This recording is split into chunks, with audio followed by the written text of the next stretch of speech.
Hello student. आज हम लोग डिस्कस कर रहे हैं क्लास 10th के जो स्टूडेंट प्रिपरेशन कर रहे हैं उनके जो 18 दिन बचे हुए हैं, 18 डेज लेफ्ट है आरबीएससी स्टूडेंट्स के लिए। उनकी प्लानिंग के बारे में हम लोग जानेंगे कि इन 18 दिन में वो अपनी तैयारी में क्या ध्यान रखें, किस तरह से करें, क्या होना चाहिए। 18 दिन मतलब लगभग 3 सप्ते होते हैं और 3 सप्ते किसी भी चीज की तैयारी के लिए मतलब बहुत अच्छा वक्त है आपके पास, उसका पूरा यूटिलाइज करें। उसको हम लोग स्टेप बाय स्टेप समझेंगे तो वीडियो के अंत तक अभिभावक हो या स्टूडेंट हो दोनों ही समझें। और अभिभावक हैं तो आप अपने स्टूडेंट को गाइड करें, अपने जो घर पे हैं बच्चे उनको गाइड करें, ठीक है ना। तो देखिएगा, सबसे पहले बात करें कि अपना जो टाइटल है आज का, आप लोगों ने थंबनेल पे देखा होगा। मैं उस टाइटल को 18 डेज लिखता हूं ओनली, ठीक है ना। 18 डेज में हम लोगों को क्या क्या ध्यान रखना है। सबसे पहले देखिएगा, इन 18 दिनों में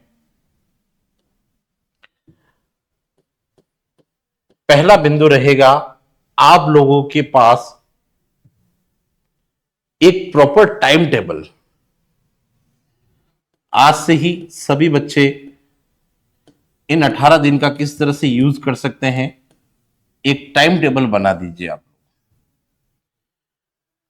ठीक है। आप लोगों की रूटीन पूरी होनी चाहिए। उस रूटीन के अंदर आप लोगों के पास कौन से सब्जेक्ट पढ़ने हैं इसमें भी हम लोग डिस्कस करेंगे, लेकिन आप लोग एक बार अपनी तरफ से इस चीज का प्रॉपर ध्यान रखें ताकि आप लोगों का किसी भी तरह से समय जो है वो व्यर्थ नहीं जाए, खाली नहीं जाए, ठीक है ना। दूसरा जो है, आप लोगों के पास 6 से 7 घंटे नींद को दे आप लोग प्रॉपर, है ना। स्लीप मोड जो होना चाहिए आपका 6 to 7 आवर जो है आप लोगों के नींद के लिए रहने चाहिए, ठीक है ना। ये बात ध्यान रखें आप लोग।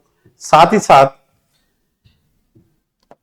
सबसे मेन चीज है, एग्जाम के टाइम पे अभी चूंकि शादियों का सीजन भी चल रहा है, लेकिन आप लोगों को कुछ चीजों में परहेज करना पड़ेगा।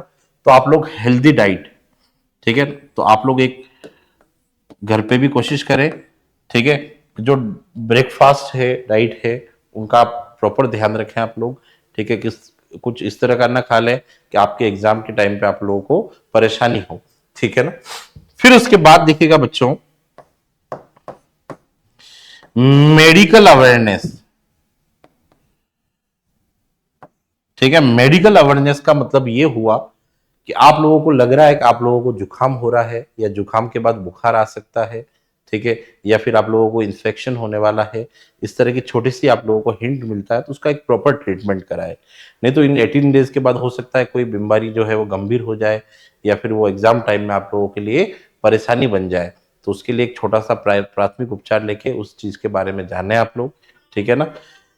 उसके बाद देखिएगा, ये बेसिक बातें हैं। फिर आप लोगों के पास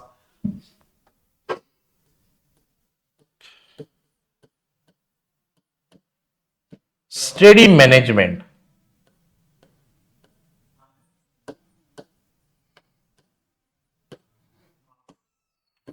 स्टडी मैनेजमेंट जो है उसके बारे में ध्यान देना आप लोगों को, ठीक है ना। स्टडी मैनेजमेंट मतलब ये हुआ कि इसके अंदर क्या क्या बिंदु आते हैं, थोड़ा सा हम लोग देख लेते हैं आपका। सबसे पहले देखिएगा आप लोग, स्टडी मैनेजमेंट में सबसे देखो टाइम टेबल के साथ ही कनेक्ट होने वाला बिंदु है, ठीक है ना। स्टडी मैनेजमेंट में सबसे पहले रिवीजन शेड्यूल, ठीक है। आप लोग रिवीजन करेंगे तो क्या ध्यान रखेंगे, आप लोगों के अपनी इच्छा अनुसार भी रिवीजन में हम लोगों को ये करना, लेकिन मैं भी इसमें कुछ आप लोगों को पॉइंट बताऊंगा जो हो सकता है आप लोगों के लिए बेहतर रहे। मेरा मानना है कि जो जिस सब्जेक्ट में जो टॉपिक आसान है उनको आप लोग पहले कर लें, ठीक है ना। तो उसका रीजन ये रहेगा कि आपका जो बड़ा सिलेबस लग रहा है आपको, वो लगेगा आप लोगों को कम टाइम में आप लोगों के लिए समाप्त की ओर चला गया है, ठीक है ना। तो रिवीजन में हम लोगों ने डिस्कस किया, इजी चैप्टर जो है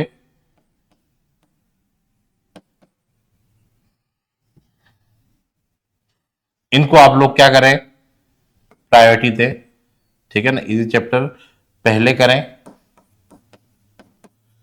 ठीक है, और कोशिश करें। आप देखो, डिफिकल्ट की बात करें तो ज्यादा चैप्टर डिफिकल्ट नहीं होते हैं। डिफिकल्ट वही आपके 100% सिलेबस में 10-20% जो है, 25% डिफिकल्टीज रह सकती है। ठीक है, अगर आप लोगों ने साल भर ढंग से पढ़ा है, 4-5 घंटे रोज के निकाले हैं, ठीक है ना, तो आप लोगों के लिए डिफिकल्टीज में 10-15%, 20%, ज्यादा ज्यादा 25% समझ सकते हैं। ठीक है ना। उसके बाद देखिएगा रिटर्न वर्क। इस बिंदु पे सबसे ज्यादा ध्यान दूंगा मैं, ये बहुत इंपॉर्टेंट पॉइंट है। देखिए, जो बच्चे मैथ्स, साइंस या इंग्लिश या एसएस वगैरह में भी आप लोग सब्जेक्ट को पढ़ते हो, तो बच्चे क्या जनरली 10th के बच्चे एक पेंसिल लेके बैठ जाते हैं। मैथमेटिक्स सब्जेक्ट को भी कोई न्यूमेरिकल है, ठीक है, कोई सवाल दे रखा, तो आप लोग उसको रीड आउट करते हो। ठीक है ना, तो वो गलत है। आप लोग क्या करें, रीड आउट करें बेसिकली, लेकिन उस चीज को क्या करें, आप लोग वाइंड अप करके फिर उसको लिखें खुद। तो उसका रिटर्न वर्क का मतलब ये हुआ कि उसको आप लोग खुद लिखें। एक बार उसको बुक को आप लोगों ने कॉपी को बंद कर दिया, उस कॉपी को बंद करने के बाद आप पहले पढ़ लिया, आप लोगों ने उस कॉपी को बंद कर लिया, फिर आप लोग उसको खुद देखें, तो आप लोगों को उस चीज में आपको ज्यादा बेनिफिट मिलेगा।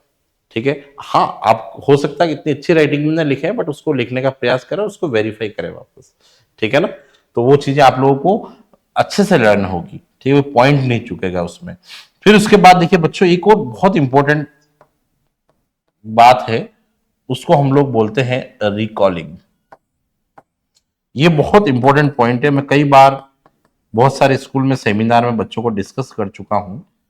रिकॉलिंग का मतलब ये होता है बच्चों, कि जैसे मान लीजिए आप लोगों ने कोई टॉपिक उठाया, आप लोगों ने साइंस के अंदर मान लीजिए कोई हीटिंग इफेक्ट ऑफ करंट है, या फिर मैथमेटिक्स में कोई जो भी आपके टॉपिक है, तो आप लोग क्या किए, आप लोगों ने एक बार उसको सबसे पहले पढ़ लिया, फिर आप लोगों ने लिख लिया बिना देखा देखी।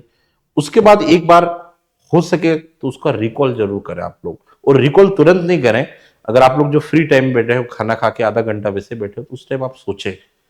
ठीक है, क्योंकि आप लोगों ने उस टाइम आपके माइंड में फ्रेम बनी हुई, तो आप लिख भी लोगे, लेकिन जब सोचने की बात आएगी कि यार सब इस तरह से मेरे पास, पहले हम लोगों ने जैसे मान लीजिए हम लोग ओम्स लॉ की बात करें, तो ओम्स लॉ में ये होता है, पहले इधर वी आता है, इधर आई आता है, तो इसको सोचा, इसको बोलते हैं रिकॉल। और ये रिकॉल तुरंत ना करें, 2-2.5 घंटे बाद करें आप लोग। तो अगर उस रिकॉल में आप लोगों को कहीं चूक गए हो और फिर देखोगे आप लोग, तो डेफिनेटली आप लोगों को अच्छा रिजल्ट मिलेगा उसका।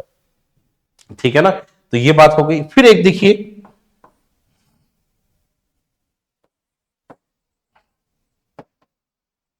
Subject diversion. हो सकता है ये कोई और देख रहा हो तो इस बिंदु को अलग तरीके से सोचता हो, लेकिन मेरा ये मानना है, सडनली आप लोगों ने कोई सब्जेक्ट उठाया, जैसे आप लोग 10th क्लास की एसएस की बुक लेके बैठे हो आप लोग, ठीक है, उसके क्वेश्चंस वगैरह कर रहे हैं आप लोग, और अचानक आपको लगा कि ये कम इंटरेस्ट दे रहा है, ठीक है ना, तो आप लोग तुरंत सब्जेक्ट को डाइवर्ट कर दे। और डाइवर्ट करने के लिए 5-7 मिनट नहीं, मतलब उस डाइवर्ट किया तो उसको भी कम से कम 1 घंटा दें आप लोग। ठीक है, और वापस क्या करें, जो पेंडिंग वर्क है उसको वापस पूरा करें। ठीक है ना, साथ ही साथ मैं ये एक और बताऊंगा, जैसे आप लोगों ने मान लीजिए 3 सब टॉपिक, बल्क में 3 चैप्टर का, किसी भी सब्जेक्ट के 3 चैप्टर का सिलेक्शन किया है, तो 3 चैप्टर के अंदर जो है क्वेश्चंस की जो है रेंडमनेस को देखे। देखो, एक वर्ड और होता है, कई बार बच्चों के एक्सपीरियंस से ही मैंने देखा है,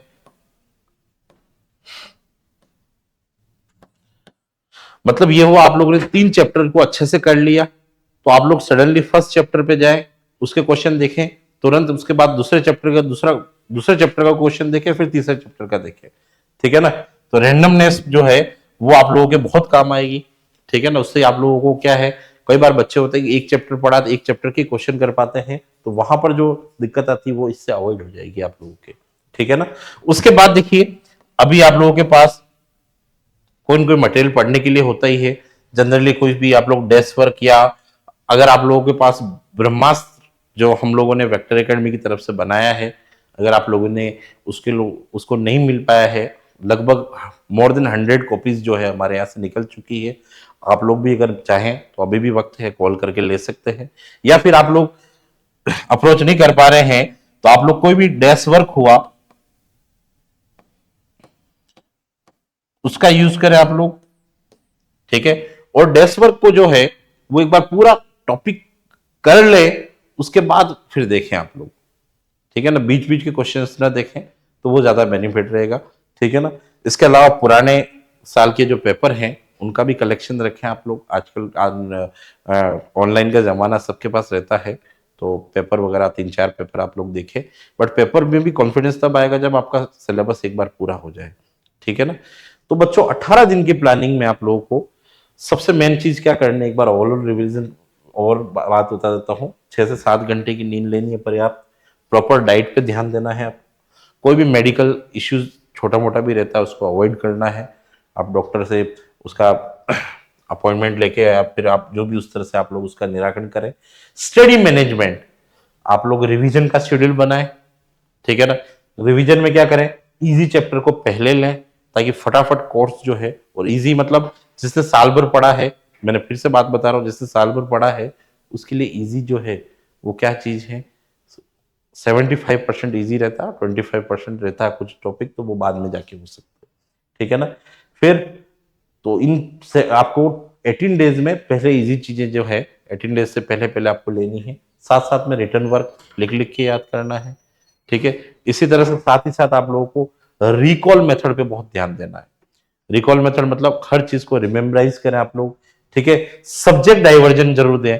अगर मान लीजिए आप लोगों को अचानक मैथ्स टफ लग रही है, पढ़ते पढ़ते 1.5-2 घंटे बोर हो गए हैं आप लोग, तो थोड़ा इजी सब्जेक्ट पे आ जाए, हिंदी का तो उठा के देख लिया, ठीक है, 18 डेज में एग्जाम से पहले पहले। मैं एग्जाम के टाइम की बात नहीं कर रहा हूँ, अगर आपका 2 दिन पहले हिंदी का एग्जाम है और आप लोग दूसरा सब्जेक्ट उठा रहे हो वो गलत हो जाएगा, ठीक है। साथ ही साथ रैंडमनेस, अगर आपका सिलेबस हो गया 3-4 चैप्टर हो गए हैं तो उसको इस तरह से क्विक रिवीजन में दें आप लोग, ठीक है ना।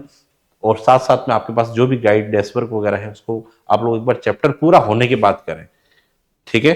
तो ये बच्चों आप लोगों के लिए कुछ 18 दिन की प्लानिंग में महत्वपूर्ण बिंदु थे। आप लोग इस पे एक बार वीडियो को देखें और इसको योजना में लाएं आप लोग। इसी तरह से आप लोगों के लिए और भी मटेरियल हम लोग ऑनलाइन माध्यम से आप लोगों के पास भेजेंगे। आप लोग भी हमारे जो स्ट्रिप चल रही है उस पर आप लोग कॉन्टेक्ट नंबर है, आप लोगों को कोई भी जानकारी चाहिए या आप लोगों को इसी स्टडी मटेरियल की जरूरत हो तो फ्री में आप लोग हमसे मार्गदर्शन ले सकते हैं। धन्यवाद।